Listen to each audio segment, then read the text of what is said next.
To die, to sleep, no more, and by a sleep we say to end the heartache and the thousand natural shocks that flesh is heir to. 'Tis a consummation devoutly to be wished, to die, to sleep perchance to dream. Aye, there's the rub, for in that sleep of death what dreams may come when we have shuffled off this mortal coil.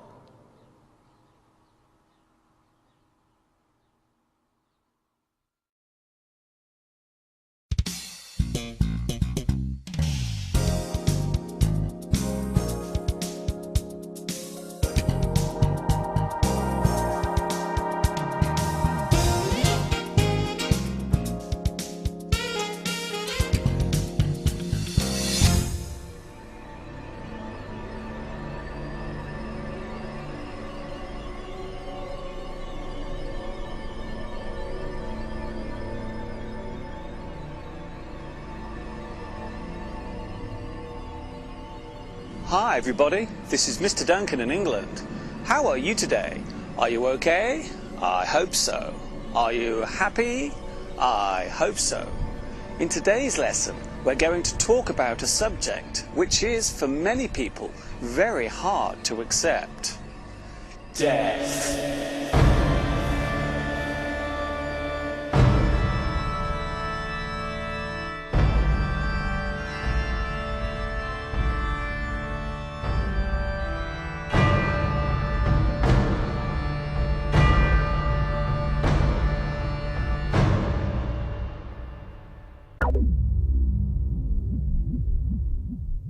There is a saying in English that goes, all good things must come to an end.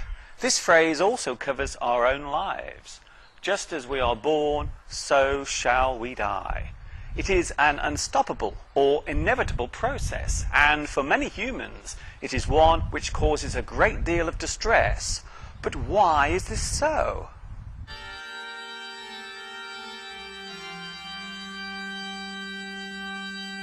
Humans are very special.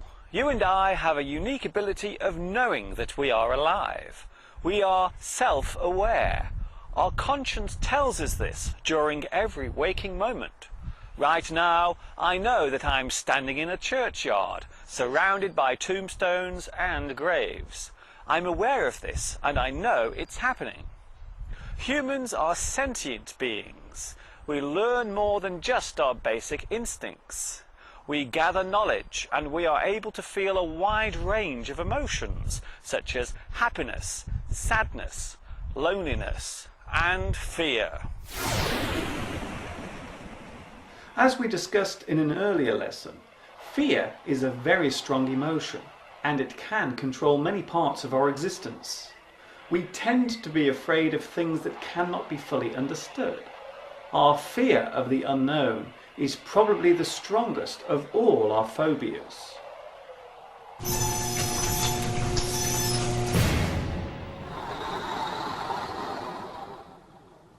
Humans are mortal. We only have a certain amount of time in this world. The word mortal comes from the Latin word mortalis, which literally means to die. You see this word used in mortuary, a place where dead bodies are kept. Mortality, the event of death, or death on a large scale. The mortality rate from the flood is 20,000.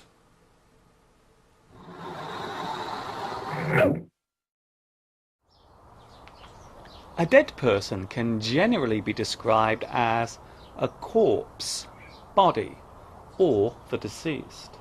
They can also be informally described as a stiff, although this term can cause great offence. That sounds like a squirrel. I hope he's okay.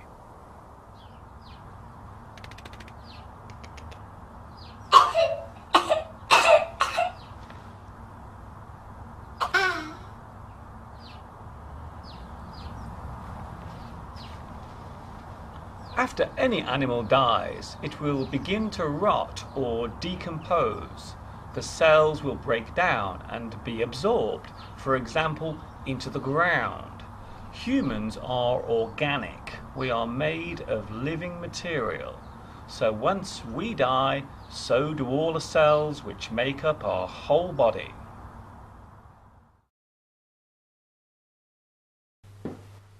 So what happens here after you die?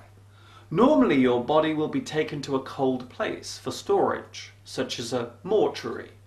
Most large hospitals have a mortuary in them.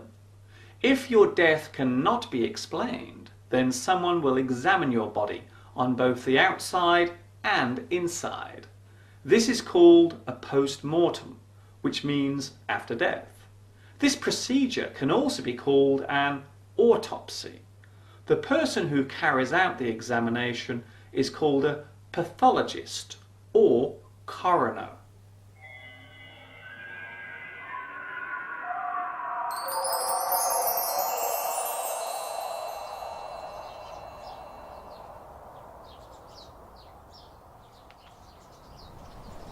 The ceremony following a person's death is called a funeral. These can be conducted very differently between countries and cultures. The body is placed in a wooden box called a coffin and then taken to a religious place where a service normally follows. After this event, there are two options. The body can be buried underground in a grave or tomb, or it can be burned in a cremation ceremony. These days, this is done in a special building called a crematorium.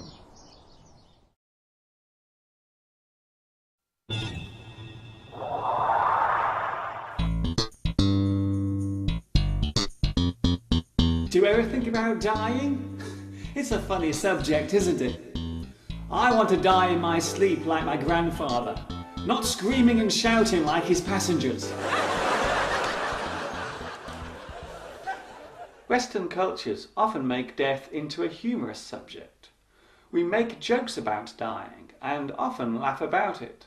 But why do we do this if we are so afraid of it? It is a well-known fact that humans tend to laugh at things we do not fully understand. Humour can act as a kind of release for all of our worries and anxieties. It may seem like a strange thing to say, but many of us have a deep fascination for subjects connected with death, and there is no better place for demonstrating this than on our television screens. Take the news, for example. This is DNN News.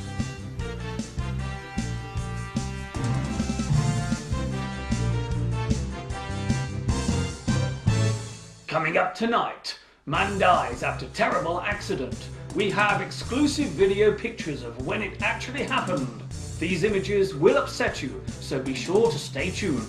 Also coming up, woman dies after terrible accident. We also have pictures and many descriptions of the moment it happened, right here for your curiosity and viewing pleasure. Don't go away.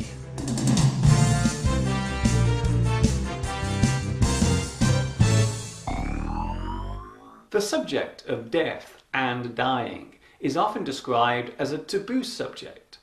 The word taboo means something that must never be openly discussed, or a topic which makes people feel uncomfortable when talking about it.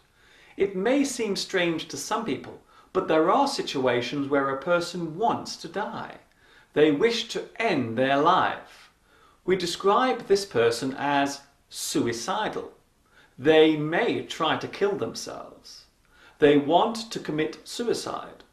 Taking your own life is illegal in some countries, while others allow it for certain situations. For example, if a person is dying from a fatal or terminal illness.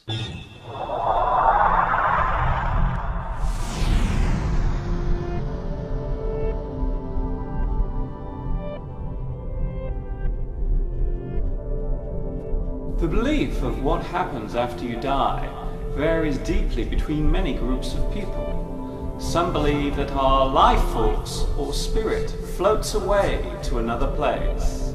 Some believe that we are reborn on Earth as a different creature. And some believe that the feeling of being dead is the same as before we are born. just a lot longer.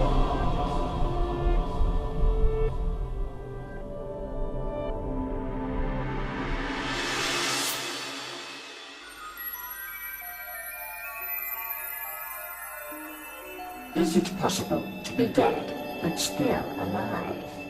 Well, the answer to that question is yes.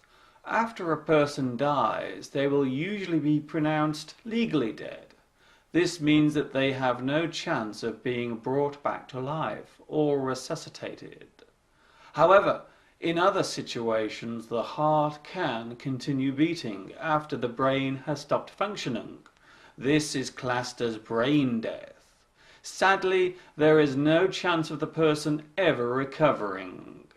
This often occurs when a person is being kept alive on a machine, such as a ventilator.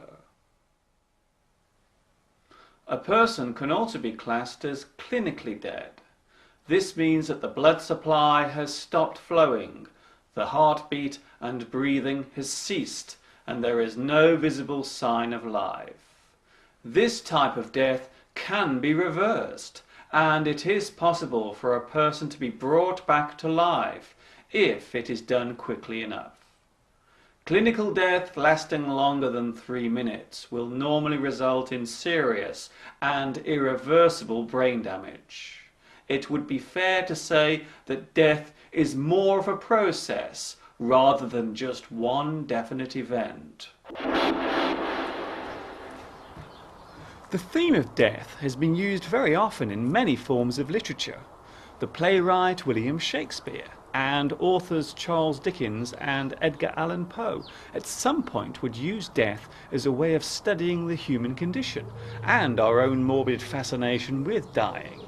Poetry is often read out at funerals, and a speech is normally given describing the life of the person who died. This is called a eulogy. The word dead can be used in many ways. Instead of saying very, we can say the party was dead good. This weather is dead cold. Your new hat is dead cool. As a way of showing emptiness or silence. The room was dead. Everyone had left. The forest had a dead calm about it. To show that something electrical is not working or functioning. The lights are dead. I cannot get the TV to work. It is dead. The batteries are dead. They have no energy left. There are some idioms and phrases for death or dying. Pushing up the daisies, to be dead and buried. Pop your clogs, to die. Croak, to die suddenly. He or she bought the farm. He or she has died. Fall off your perch or twig, to drop dead.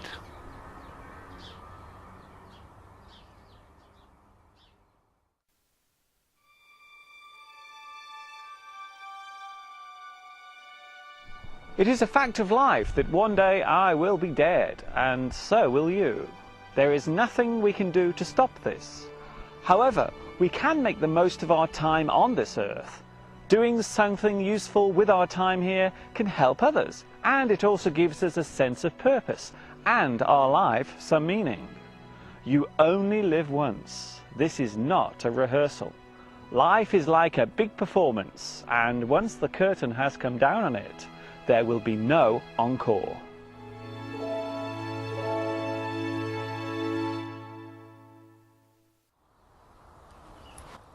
That is all from me for today.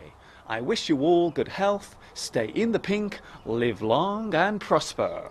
Thank you for watching me teaching you. This is Mr. Duncan in England saying ta-ta for now.